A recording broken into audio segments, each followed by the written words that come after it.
अस्सलामुअलैकुम, कैसे हैं आप सब। उम्मीद करती हूँ आप सब लोग ठीक होंगे और बहुत खुश होंगे। तो जी माशाल्लाह से किटन्स ने जो न्यू बॉर्न हुए थे उन्होंने अपनी आंखें खोल ली हैं, लेकिन कुछ ने जो है खोल के दोबारा से बंद कर ली हैं।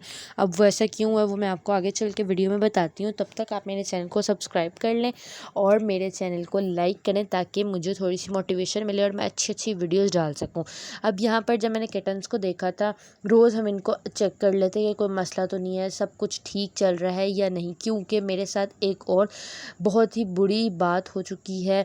बस अल्लाह ताला की उसमें मर्ज़ी थी कि इसका जो एक बेबी है मिट्ठू का, वो मिट्ठू ने 3-4 दिन बाद ही उसकी डेथ हो गई थी। वो नहीं बच सका, गर्मी की वजह थी, कुछ वो वैसे ही वीक था और उसने दूध सही से नहीं पिया था। उस वजह से जो है वो बहुत ज़्यादा वीक होना स्टार्ट हो गया था और इसी वजह से बस उस बेचारे की डेथ हो गई है। तो जी अब हमारी कोशिश ये होती है कि हम आते जाते थोड़ी थोड़ी देर बाद इनको चेक कर लेते हैं कि क्या इनकी सांस सही चल रही है, इनको कोई मसला तो नहीं है। अब यहाँ पर क्या हुआ था कि गर्मी जो है आजकल जो मानसून का सीज़न चल रहा है उसमें क्या होता है कि चिपचिप वाला मौसम बहुत ज़्यादा, यहाँ से बारिश होती है, यहाँ से चिपचिप स्टार्ट हो जाती है। हब्स एक्सट्रीम वाला हुआ है। जहाँ पर मैंने अपने किटन्स को रखा है वहाँ का फ़ैन हर वक्त चल रहा होता है, यानी कि वहाँ का टेम्परेचर बिल्कुल नॉर्मल होता है। गर्मी वाला हिसाब तो है ही नहीं ना वहाँ पर। अब यहाँ पर मैंने क्या किया था कि जिसकी आइज़ बहुत ज़्यादा बंद थी, मैंने एक डॉक्टर से रिकमेंड किया था। उन्होंने मुझे बोला था कि जो ड्रिप वाला पानी मिलता है, जिस तरह हम ज़ख़म साफ़ करने के लिए जो वो पानी पहले डालते हैं ना, जिस तरह आप जब आप डॉक्टर्स पे जाते हैं, अगर आपको बैंडेज लगी हो तो वो उसके ऊपर पहले पानी डाल के उसको साफ़ करते हैं, वो ये होता है ड्रिप वाला पानी।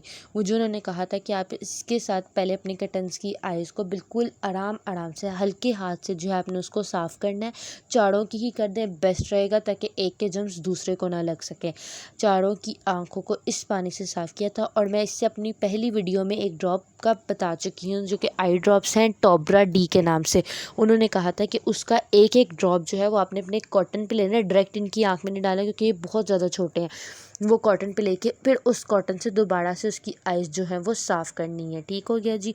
अब यहाँ पर जो है मैं पहले किटन्स को तैयार करी थी और यहाँ पर जो है ये चंदू, हाँ ये चंदू, ये जो सिम्बा है ये आके देख रहा था कि ये हो क्या रहा है मेरे बहन भाइयों के साथ। फिर मिठो आई थी, मिठो ने भी पूरी एनालाइजेशन की थी कि मेरे कहीं बच्चों को कुछ कर तो नहीं रहे, कुछ लेके तो नहीं जा रहे, क्योंकि वो हमारे साथ है तो बहुत ज़्यादा कंफर्टेबल, लेकिन एक माँ होने की हैसियत से उसको फिर भी डर लग रहा था कि हम उसके बच्चों को ले ना जाए।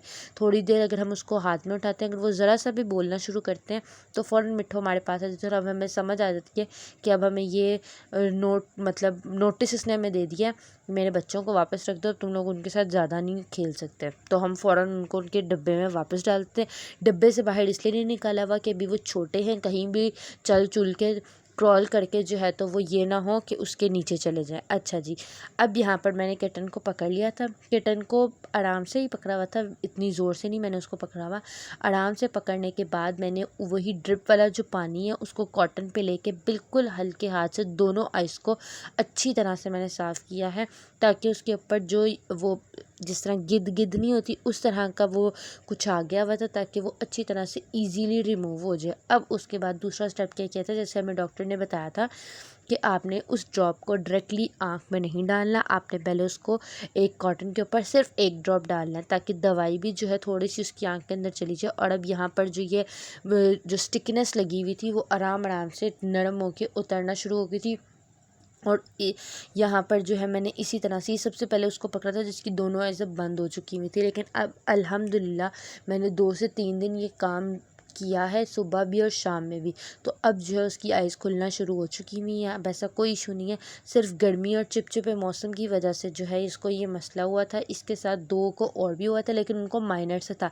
इसकी आंखें थोड़ी सी ज़्यादा बंद हो गई हुई थी, इस वजह से जो है तो ये इसको मैंने सबसे पहले किया था और फिर इसको थोड़ी देर के लिए अलग भी रख दिया था। अब यहाँ पर बिल्कुल मैं हल्के हाथ से ना कोशिश करती कि उसकी आँख जो है वो थोड़ी सी खुले, ताकि अगर अंदर भी कुछ गंद वगैरह है तो मैं उसको अच्छी तरह से साफ़ कर दूँ।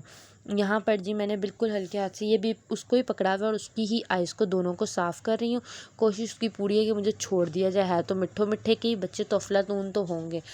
माशाल्लाह बहुत ज़्यादा एक्टिव हैं, अल्लाह ताला इनको बुरी नज़र से बचाए और जल्दी जल्दी ये बड़े हों, ताकि मैं इनकी और भी एक्टिविटीज़ आपको दिखाऊँ। यहाँ पर भी बिल्कुल हल्के हाथ से जो है तो मैंने उसकी जो स्टिकनेस थी उसको हटाया है। फिर उसके बाद वो दूसरी वाली आँख के लिए मैंने वो लिया था और फिर उसके ऊपर ड्रॉप्स डाले, वही ड्रिप वाला पानी डाला। अब ये देखें आप, इसकी आंखें जो हैं पहले से काफ़ी हद तक थोड़ी बहुत खुल चुकी हुई हैं। इसी तरह से मैं 2-3 दिन जो है लगातार किया है, आगे भी करूँगी, ताकि अभी ये मौसम ख़त्म नहीं हुआ, ताकि इनको जो है कोई भी ऐसा इशू ना आए। और वैसे भी ये पर्शियन ब्रीड है, तो पर्शियन ब्रीड की आइज़ में इस तरह का होता रहता है, मिट्ठों की आइज़ भी हो जाती हैं, तो 3 से 4 दिन बाद ड्रॉप्स डाल के साफ़ करना पड़ता है, वरना रेगुलर बेस पे कॉटन गीला करके तो हम साफ़ करते ही करते हैं, ताकि उसको कोई भी ज़्यादा इशू ना आए। अब यहाँ पर मैंने दूसरे वाले को भी पकड़ा नहीं था, उसको ही साफ़ करती, ताकि उसकी आइज़ जो है वो ज़्यादा अच्छी तरह से साफ़ हो जाए, उसी की सबसे ज़्यादा बंद हुई हुई थी।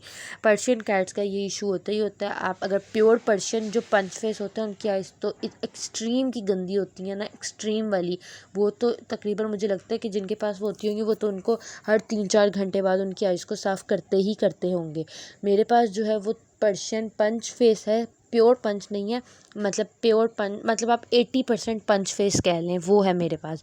तो ज़ाहिर बात है अब उसकी आगे से जो ब्रीड है उनकी आइज़ में भी थोड़ा इशू आएगा। पहली वाली ब्रीड में इस तरह का कोई इशू नहीं था, क्योंकि वो मौसम भी अच्छा था। इस दफ़ा मौसम थोड़ा सा गर्म है, इसी वजह से जो है तो उनकी आइज़ में ना थोड़ा सा इशू आ गया। और यहाँ पर मिट्ठू इतना घूर घूर के देख रही थी कि मेरे 3 बच्चे मेरे पास है, एक बच्चा तुमने मुझसे जुदा किया हुआ है। उसकी आइज़ को मैंने साफ़ कर दिया था। इसको देख रहे थे कि ये हमें कोई डायरेक्ट ना करे, क्योंकि डर लग रहा था एकदम से ये उड़ के ही ना आ जाए, इस तरह से हमें घूर रही थी। अब यहाँ से मैंने एक उस वाले को वापस रख दिया था इसके पास, और दोबारा से दूसरे को उठाया था। इसकी आइज़ देखें तकरीबन खुली हुई हैं, इसकी आइज़ को इतना ज़्यादा इशू नहीं, इसलिए मैंने वापस रख दिया था। बाकी सब की भी खुली हुई हैं, कोई इतना इशू नहीं था, सिर्फ उस वाले की थी, उसकी आइज़ को मैंने क्लीन कर दिया था। अगर आपकी कैट्स कितनी किटन दी और अगर उनको भी ये इशू है तो आप इस तरह से ईज़िली उनकी आइज़ घर पर साफ़ कर सकते हैं। मिलती हूँ मैं आपसे नेक्स्ट वीडियो में, तब तक के लिए अल्लाह हाफ़िज़। मुझे अपनी दुआओं में याद रखिएगा।